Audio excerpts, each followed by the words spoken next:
Okay, hi everyone, Assalamualaikum. In this video, I am going to say sorry first because I know that I have not been posting video for 3 to 4 months now. I'm sorry for that. I'm just sorry. I have filmed a bunch of videos and the only thing I need to do is to edit them, but I totally forgot that I should do that and I don't have time to edit them. But I wanted to make this video as short as possible so I can edit them pretty fast and then I just upload them right away. This video is going to be about me talking about books I think you should read in 2024 based on the books I read in 2023. So in total, I read around 23 books in 2023. In 2023, I finished it off with Bunny by Mona Awad, and it's one of the books that I really want to talk about in this video too. What does Bunny by Mona Awad actually talks about? So I have a little, writing I did for Bunny by Mona Awad because I love the writing so much. I wanted to read it because it was popular on TikTok, obviously, but my first impression when I read the book was that I think that the book was very slow at the start, but slowly I realized that this book really hooking me up because it's just crazily good written, and also I kept on expecting a twist because I know that it is in no way true that they have this type of things in their world.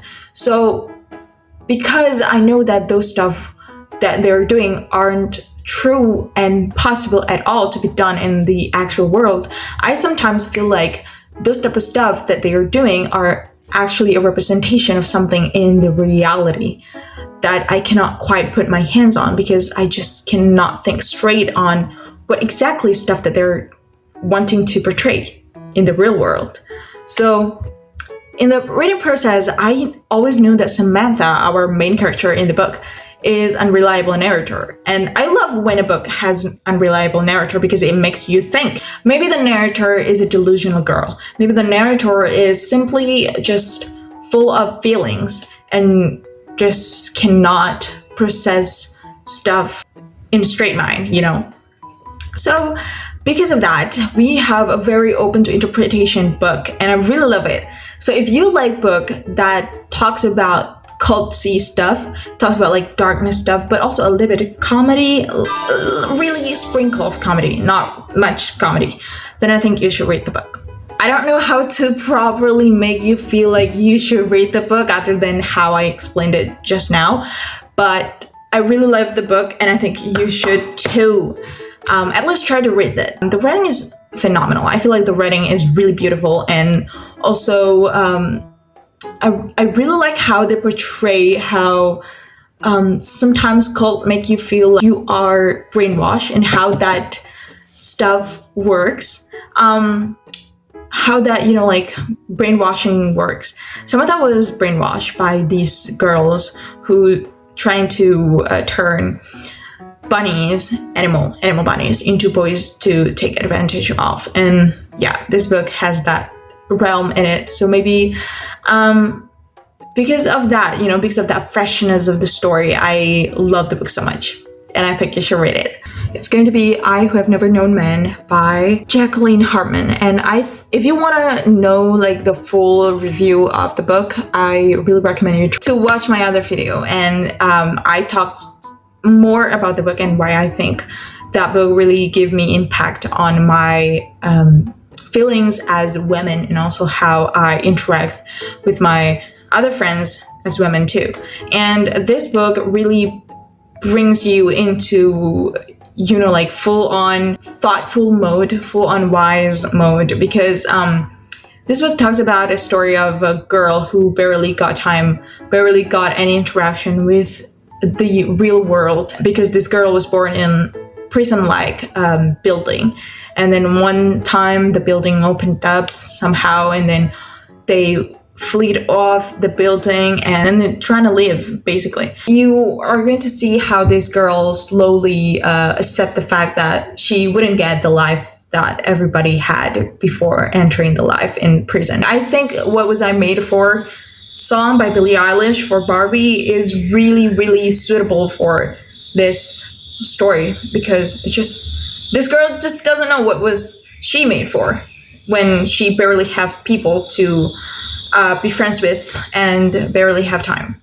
Yeah, That's it. The third book is going to be The Beekeeper of Aleppo. So The Beekeeper of Aleppo talked about when parents lose their child because of war. Their rights to have safety, to have a proper life is very much taken away. And it is what happened to every war that ever happened in the history in the world. When war happened, most likely you're going to see a lot of people losing their family member. And in this book, it is a little story of how war can really disturb family function. Yeah, this book has a story of parents losing their child. And I don't know if you are ever had that thought before, how parents can feel when they lose their child. So this book is that portrayal. I haven't got any idea how parents might feel when they lose their child, but this book has that, and it's a very beautiful book and also very saddening book. And I really think that you should read the book in order to understand how war is also something that you should think about. And yeah, it's part of the world that is really disturbing to explore, but you also need to educate yourself on that, and how people in the war, people affected by the war, is also living the life like you. They had people, they had family, they had neighbor, they had home, they had houses, they had schools before, and it was abruptly taken away when war happened.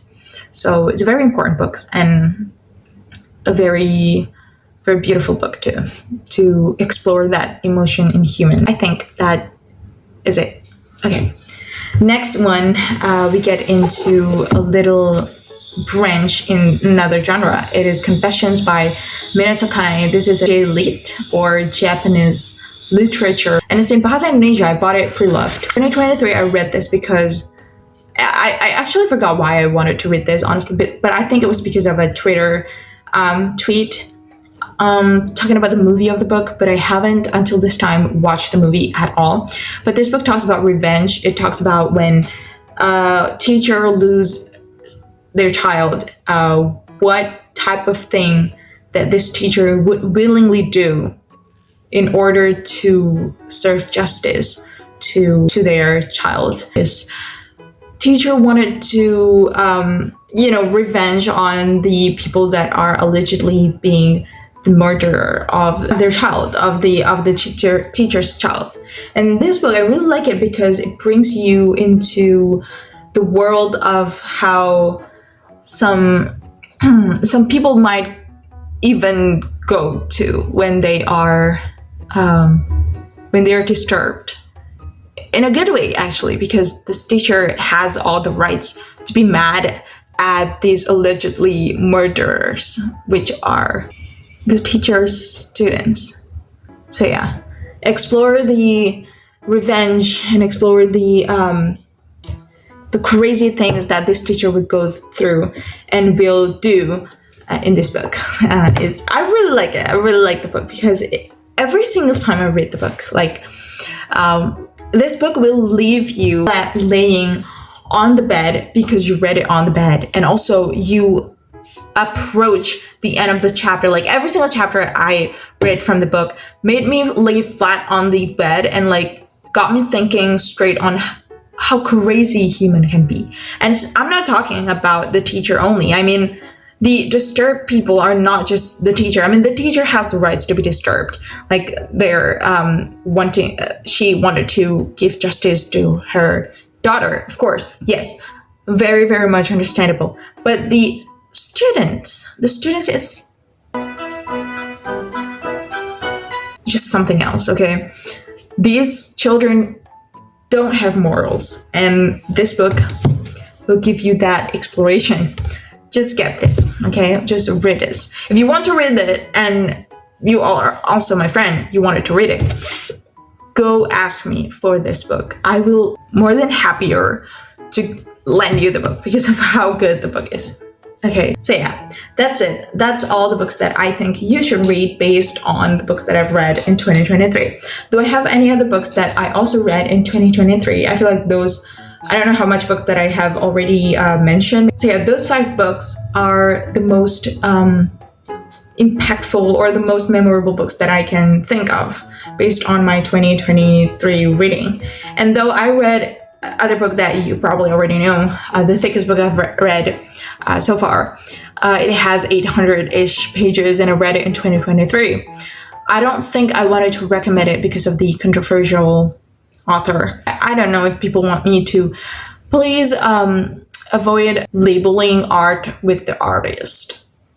I can't. I don't think that it's possible at all in any art form possible.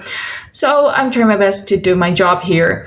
I'm not gonna promote the author and also the author's work because I don't think that I support him anymore. Bye. Bye. Thank you for watching. I hope that this video doesn't bore you as much. And I'm sorry for losing myself in the past months. Yeah, see you soon. Bye.